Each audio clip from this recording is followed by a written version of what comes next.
Com a palavra, Vossa Excelência, senador. Muito obrigada, senhor presidente. Sem dúvida nenhuma, muito bem-vinda a presença dos estudantes de Brasília, permanentemente conhecendo o trabalho do Senado, da Câmara e do Congresso Nacional. Mas, senhor presidente, eu queria registrar neste plenário, na semana passada, juntamente com o senador Inácio Arruda, estive em Medellín, na Colômbia, representando o Senado no 7º Fórum Urbano Mundial, organizado pelo Programa das Nações Unidas para os Assentamentos Humanos, ONU Habitat, principal conferência global sobre questões urbanas.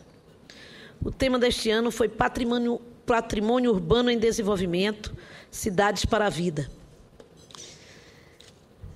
Tínhamos lá, eu e o senador Inácio representando o Senado Federal e um único deputado, o deputado Zezéu Ribeiro, deputado pelo Estado da Bahia, urbanista, arquiteto, com a longa carreira relacionada com planejamento urbano, presente representando o Parlamento Brasileiro.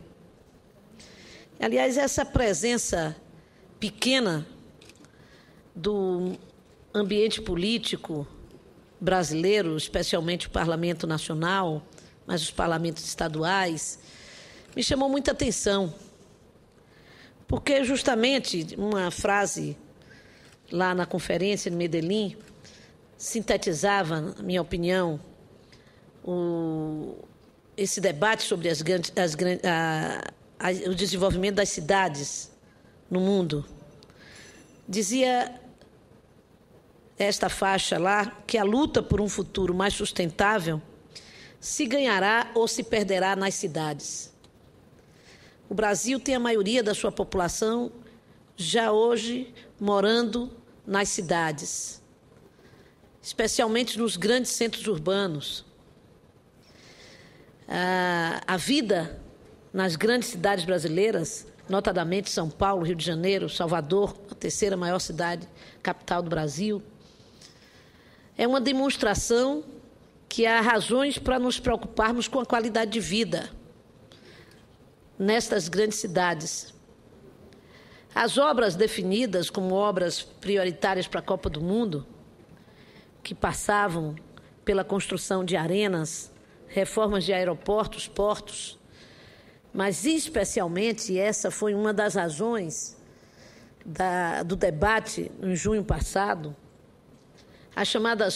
o chamado legado da mobilidade urbana, que se atrasou muito entre as obras a serem apresentadas para a Copa, e provavelmente nós não teremos, na maioria das cidades brasileiras, as obras de mobilidade urbana completas até a Copa do Mundo. Elas dão o tom das dificuldades que temos hoje em pensar as grandes cidades brasileiras.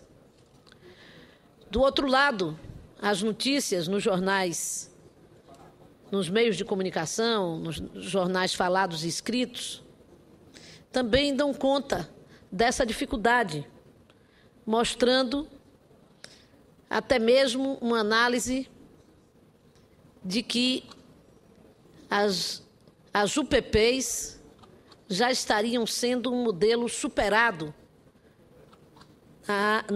como modelo de transformação da segurança pública nas áreas conflagradas e disputadas entre os poderes públicos municipais e estaduais e o narcotráfico.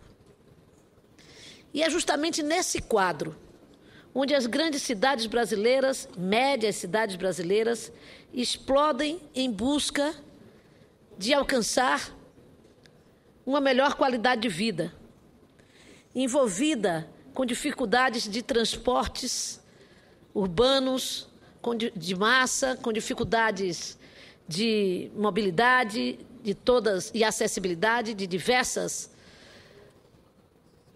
naturezas, com a insegurança marcando a vida nas grandes cidades, volto a dizer, nos médios e até nos pequenos centros urbanos do Brasil, que esta conferência acontece mais ou menos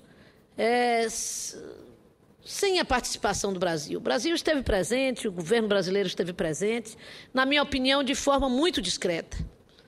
Não esteve, por exemplo, lá a Caixa Econômica Federal, grande financiadora dos projetos urbanos desse país, do Minha Casa Minha Vida, como uma grande experiência, ou uma experiência a ser debatida, de modelo de habitação popular, no momento em que o mundo inteiro se reúne, ou se reuniu, para debater suas experiências de financiamento, de experiências de inclusão social, de moradia popular, de mobilidade urbana, de sustentabilidade ambiental, de educação, de saúde, de segurança pública. A cidade de Medellín foi escolhida por ser considerada como exemplo internacional em transformações urbanas, por meio de práticas de urbanismo social. Medellín conseguiu atender suas comunidades mais vulneráveis com soluções para a mobilidade e acessibilidade, um governo mais inclusivo, educação de qualidade, além de recuperar espaços públicos e áreas verdes. Para dar uma ideia da grandeza do evento, o Fórum reuniu mais de 25 mil participantes de 164 países. Estiveram presentes representantes governamentais e da sociedade civil, parlamentares, universidades, empresários, imprensa, agências das Nações Unidas e outras organizações internacionais. Foram convidados 140 especialistas internacionais de mais de 100 instituições que participaram de cerca de 500 eventos voltados à apresentação de soluções para os desafios que as cidades enfrentam. Portanto, senhor presidente, um espaço extremamente importante, principalmente quando ele ocorre na América Latina, numa cidade menor do que Salvador, pouco menor do que Salvador, com 2 milhões e poucos mil habitantes. Uma cidade que, pelo menos na minha juventude, era registro, é conhecida internacionalmente, não pelo nome da cidade, que vinha acompanhado de uma palavra anterior de cartel de Medellín. Medellín era conhecido por lá estar organizado o tráfico internacional de narcotráficos, o tráfico de drogas. A figura de Pablo Escobar era tão conhecida quanto o nome da cidade de Medellín. E o que nós assistimos, que debatemos, que visitamos, que conhecemos em Medellín, foi uma transformação extraordinária, com intervenções urbanas, com a integração num sistema de transporte que começa se inspirando no BRT de Curitiba, mas que vai mais além para uma integração entre o sistema de BRT com o sistema de metrô, com uma tarifa única e barata, integrada também ao sistema de teleféricos, que leva mais de 30 mil pessoas diariamente nesse sistema. Então, o que nós assistimos em Medellín, até pelas características sociais, econômicas do país e da cidade, tem tudo a ver com as cidades brasileiras, com os médios centros brasileiros, e tem tudo a ver com os desafios do Brasil. O Senado Federal, como representante da Federação dos Estados Brasileiros, afinal, não podemos passar ao largo desse debate. E a Comissão de Infraestrutura do Senado Federal, através da subcomissão que discute a infraestrutura urbana, esteve presente. Nós vamos ter a oportunidade, senhor presidente, de detalhar mais essa experiência. Mas o que me chamou... Darei a parte. Eu gostaria, eu sei que o tempo de Vossa Excelência está praticamente se encerrando, mas Vossa Excelência, a senadora Alice da Mata traz uma novidade, de um certo modo, enorme até para nós brasileiros, para muita gente, que sempre imperava mesmo essa ideia de que Medellín até era meio proibido de ir lá. Falta de segurança, um problema sério, as pessoas iam a Bogotá, etc. e tal. Em Medellín, vamos dar um pulo até lá de ônibus.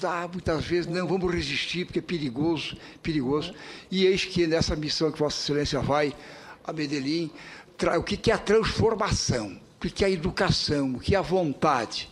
Uma cidade agora com uma mobilidade, com a transparência, o que é o esforço, o que é transformar, o que é a resiliência de reconstruir, eu diria, no bom sentido, moralmente, na formação das pessoas no conjunto, uma cidade que hoje já vai lá para os seus 2,5 milhões de habitantes, se não mais, tá?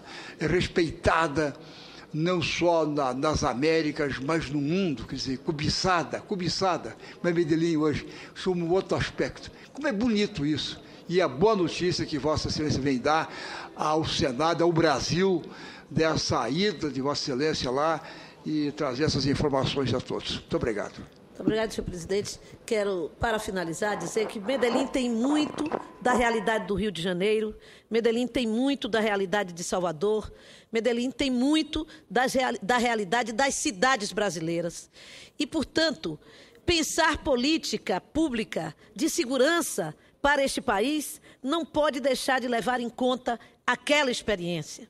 Nós fomos observar, por exemplo, a formação da polícia, que é única e nacional na Colômbia, e que ali desenvolve um projeto específico de organização, de fiscalização por quadrante, permitindo um novo tipo, intenso tipo de policiamento naquela cidade. Nós podemos verificar a alavanca da educação num projeto daquele. Medellín é uma cidade com cerca de 20 universidades. É uma cidade universitária hoje. É uma cidade deste tamanho que tem uma rede de bibliotecas públicas, de 30 bibliotecas públicas, sendo 5 bibliotecas chamadas Bibliotecas Parque, que são verdadeiros centros educacionais e culturais. Voltarei, portanto, senhor presidente, em outra oportunidade, a discutir essa questão. Mas não poderia deixar de, visitando aquela cidade e aquele país, em nome do Senado Federal, de registrar a minha impressão e a importância daquele evento para que nós possamos debater, refletir sobre a experiência de Medellín, acreditando no futuro das cidades brasileiras. Obrigada.